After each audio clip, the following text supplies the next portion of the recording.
Hello welcome to HKS city blog. आज आपलोक लै आहिছোঁ এটি নতুন ইনফৰ্মেটিভ ভিডিঅ'। এই ভিডিঅ'টোত আপোনালোকে চাবলৈ পাব গ্ৰীণ টি কেনেকৈ প্ৰস্তুত কৰা হয়। তো গ্ৰীণ টি আমি সকলোৰে খাওঁ বা প্ৰিয়, গতিকে আপোনালোকে ভিডিঅ'টো চাওকচোন।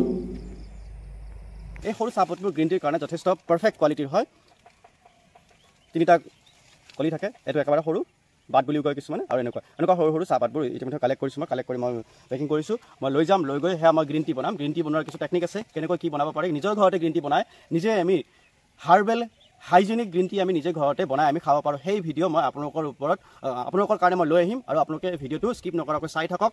আৰু গ্ৰীণ টি বনোৱাৰ যিটো টেকনিক সেয়াও আপোনালোকে শিকক। যদি নিজৰ ঘৰত পাত আছে বা ক'ৰবাৰ পৰা কালেক্ট কৰিব পাৰে, নিজে ঘৰত বনাই আপোনালোকে গ্ৰীণ টি খাব পাৰে, নিজৰ সুস্বাস্থ্য বৰ্তাই ৰাখিব পাৰে, আৰু লগতে কষ্ট ছেভিং, নিজৰ কষ্ট উপাৰ্জিত ধন আপোনালোকে ৰাহি কৰিব পাৰে। কাৰণ বজাৰত গ্ৰীণ টি বনাবৰ কাৰণে আপুনি যিখিনি পাত কালেক্ট কৰিলে সেইখিনি আপুনি ধুনীয়াকৈ এবাৰ ধুই লওক, কাৰণ কেতিয়াবা ধূলি মাকতি থাকিব পাৰে, সেইবোৰ আপুনি গুচাই দিয়াটো যথেষ্ট প্ৰয়োজনীয়। ধোৱাৰ পিছত আপুনি সেয়া বইল কৰক। বইল আপুনি বহুত বেছি সময় কৰিব নালাগে। যদি আপুনি পানীটো আগৰ পৰা উতলাই ৰাখে তেতিয়াহ'লে ভাল, অতি সোনকালে হৈ যায়। তো আপুনি বইল কৰিলে, বইল কৰাৰ পিছত সেইখিনি আপুনি পানীবোৰ চেকিব লাগিব। চেকি আপুনি কিছু সময়ৰ কাৰণে সেইবোৰ আপুনি ফেনৰ তলত থৈ দিয়ক। তেতিয়া কি হ'ব, পানীবোৰ নিগৰিব আৰু কি হ'ব, ফেনৰ বতাহত ঠাণ্ডা হ'ব। ঠাণ্ডা হোৱাৰ পিছত এটা নেক্সট ইম্পৰ্টেণ্ট কাম আছে, সেই ইম্পৰ্টেণ্ট কামটো আপোনালোকে চাই থাককচোন। ঠাণ্ডা হ'ল, এতিয়া মই এনেকৈ মোহাৰি গোটেই এইবিলাক লেৰেলাই দিব লাগিব। পুৰা লেৰেলি যাব লাগিব, আৰু পানীবিলাকো ওলাব ইয়াৰ পৰা। এইখিনি কৰোঁতে বহুত সময় লাগে। কিছুমানে এনেকৈ মোহাৰে, কিছুমানে এনেকৈ মোহাৰে। আল্টিমেটলি গোটেইখিনি আমি মোহাৰিব লাগিব। মোহাৰি যেতিয়া কোমল হ'ব, কোমল হোৱাৰ পিছত ফেনত শুকাব লাগিব। এইবিলাকো দিয়া। তো এই ভিডিঅ'খিনি লওঁতে মোক হেল্প কৰিছে মোৰ পত্নী, আৰু লগতে মোৰ ল'ৰাই মোৰ লগত ইয়াত কৰি আছে, হেল্প কৰি আছে।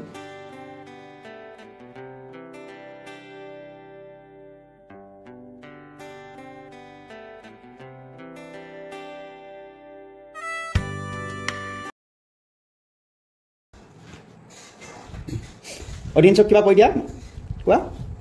ভিডিঅ'টো চাওক, ছাবস্ক্ৰাইব কৰক, শ্বেয়াৰ কৰক। অ'কে, মোহৰাৰ পিছত এয়া মই এইবোৰ ফেনৰ তলত মেলি দিছোঁ। এইবোৰ শুকাব লাগিব, গোটেই ৰাতিটো শুকাব। কৰিছিলোঁ বইল কৰাৰ পিছত ইয়াতে ফেনৰ তলত মেলি দিছিলোঁ সেই চাহপাতবোৰ। এইবোৰ কি হৈছে, পানীবোৰ শুকালে, শুকোৱাৰ পিছত এইবোৰ আকৌ মোহাৰিব লাগিব। প্ৰথমতে পানী এৰিবৰ কাৰণে মোহাৰিছিলোঁ, এতিয়া যিখিনি পানী আছে সেইবোৰ কমপ্লিট এৰাব চেষ্টা কৰিম, আৰু একেবাৰে কোমল কৰিলে তেতিয়া ইয়াৰ একচুৱেল লুকটো আহিব আৰু একচুৱেল কালাৰ আহিব। এইবোৰ ধুনীয়া কালাৰ এটা আহিছে, গ্ৰীণ হৈয়ে আছে, তাৰ লগত অকণমানটো ডাক আহে, সেইটো কাৰণ আহিবই, সেইটো নৰ্মেল নেচাৰেল। তো এতিয়া হৈছে মেইন মোহাৰাটো। বহুত শক্তি লাগে এইখিনিত, আৰু বহুত সময় লাগে। অলৰেডি বহুতখিনি সময় লাগিছে। তেতিয়া এইখিনি যদি আমি ভালদৰে কৰিব পাৰোঁ, তেতিয়াহে আমাৰ একচুৱেল লুকছ, একচুৱেল টেষ্ট আহে আমাৰ গ্ৰীণ টি। আদাৰৱাইজ গ্ৰীণ টিবোৰ অকণমান কোৱালিটি প'ৰ হয় যদি এই কামটো আমি ভালদৰে নকৰোঁ। গতিকে এই কামত আমি বহুত গুৰুত্ব দিব লাগে। মোহাৰাটো হৈছে বহুত ইম্পৰ্টেণ্ট।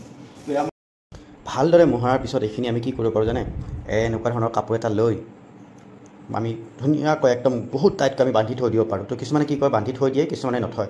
তো ৰাতি এতিয়া প্ৰায় 12 বাজিছে, মই ভাবিছোঁ 5-6 ঘণ্টামানৰ কাৰণে মই ইয়াত ভালদৰে বান্ধি থৈ দিওঁ। বান্ধি থোৱাৰ পিছত ৰাতিপুৱা ইয়াক আকৌ ওলাই মই ধুনীয়া পোহৰত মই দি দিম। সূৰ্যৰ পোহৰটো ডাইৰেক্টলি নপৰিব, কিন্তু পোহৰ থাকিব আৰু বতাহ থাকিব, এনেকৈ লাহে লাহে শুকাই যাব। ৰাতি মই 5-6 ঘণ্টামান সেই কাপোৰৰ ভিতৰত মেৰিয়াই থৈ একেবাৰে সৰু মুঠা মাৰি থৈ দিছিলোঁ। থোৱাৰ পিছত এতিয়া এইবোৰ ওলাই নেচাৰেল যিটো বতাহ আছে খিৰিকীৰ ওচৰত মই থৈ দিছোঁ। এইটো নেচাৰেল বতাহত শুকাব, ৰ'দত নিদিওঁ, ৰ'দত দিলে ক'লা পৰিলে এইটো ব্লেক টি হৈ যাব। তো গ্ৰীণ টি হ'ব লাগিলে আমি ৰ'দত যিমানে পাৰোঁ আমি দিব নালাগে। ফেনত ৰাতিটো দি থ'লে শুকালে হয়, কিন্তু এতিয়া ভাবিছোঁ যিহেতু ফেনত দিয়া নাই ৰাতিটো, এতিয়া নেচাৰেল হাৱা পাওক, আৰু অকণমান পিছত ফেনত এনেকৈ লাহে লাহে শুকাই থাকিম। শুকাওঁতে সময় লাগিব। গ্ৰীণ টিবোৰ দিনটোত মই শুকালেও বাহিৰত বতাহত থৈ দিছিলোঁ। ৰ'দৰ পোহৰ যিটো ছানলাইট যিটো ডাইৰেক্টলি পৰা নাছিলে, অকণমান পোহৰ আহি আছিলে, সেই পোহৰত আৰু বতাহত শুকালে। ডাইৰেক্ট ৰ'দত দিলে ক'লা হৈ যায়, এইবোৰ ক'লা হোৱা নাই, অকণমান গ্ৰীনিছ লুক হৈয়ে আছে, গ্ৰীণ এণ্ড ডাৰ্ক হৈ আছে। তো এইবোৰ কি কৰিম এতিয়া, মই অকণমান জাষ্ট ট্ৰায়েল এটা কৰিম টেষ্টৰ কাৰণে। ই কালাৰটো কেনেকুৱা দিয়ে, সেইটো হয়নে নহয়, ইয়াৰ অৰিজিনেল ফ্লেভাৰটো আহেনে নাই, সেয়া মই টেষ্ট কৰিম, চেক কৰিম, চাহ বনাম এতিয়া মই। আৰু এইটো আমি কি কৰিব পাৰোঁ, ভালদৰে শুকাবৰ কাৰণে কিছুমানে কি কৰে, এনেকুৱা হেৰিখিনি এদিন ৰ'দত নহয় পোহৰত ৰাখি বা ফেনত ৰাখি তাৰপিছত ভাজে কিছুমানে। তো মই নাভাজোঁ, অতিৰিক্ত সময়ৰ প্ৰয়োজন হয়, সময়ৰ কিছু অভাৱ হৈ আছে, বেলেগ কামো কৰিব লগা আছে। তো সেইটো কাৰণে ভাবিছোঁ এইটো আৰু মই আজি নাভাজোঁ, আকৌ ৰাতিটো ফেনত থৈ দিম। তো এতিয়া আজি আমি খাব পৰা অৱস্থাত হৈ আছোঁ, কিন্তু পেকিং কৰিব পৰা অৱস্থাত হোৱা নাই, কাৰণ পেকিং কৰিব গ'লে সম্পূৰ্ণ পানীখিনি শুকাব লাগিব, আৰু সেয়া আজি ৰাতিটোত পানী শুকাই যাব। বাৰু তেতিয়ালৈকে আৰু ৱেইট কৰিলে কি হয়, ভিডিঅ' বনোৱাত দেৰি হৈ যায়। তো সেইকাৰণে ভাবিছোঁ আজিতে মই ভিডিঅ'টো কমপ্লিট কৰি দিম। ইয়াৰ পৰা আপোনালোকে এটা কথা লক্ষ্য কৰিব, গ্ৰীণ টি সদায় কি কৰিব লাগে, আগতে এই পানীখিনি বইল কৰি ল'ব লাগে। বইল কৰোঁতে আপুনি যদি টেষ্টৰ কাৰণে অকণমান চেনি দিব বিচাৰে দিব পাৰে, বা কোনোবাই হয়তো অকণমান নিমখ দিয়ে, সেইটো আপোনাৰ নিজৰ কথা। গ্ৰীণ টি আচলতে পৰাপক্ষত আমি একো নিদিয়াকৈ খাব লাগে, তেতিয়া টেষ্ট এটা পোৱা নাযায়, কিন্তু ফ্লেভাৰটো আহে। কিছুমান মানুহে টেষ্ট বিচাৰে, চেনি টেষ্টটো বিচাৰে, বা কিছুমানে আদা বিচাৰে। তো নিজৰ টেষ্ট অনুযায়ী আপুনি নিজৰ সুবিধামতে কৰি ল'ব পাৰে, সেইটো আপোনাৰ নিজৰ ব্যক্তিগত কথা। মই কি কৰিম, মই পানীখিনি বইল কৰিম।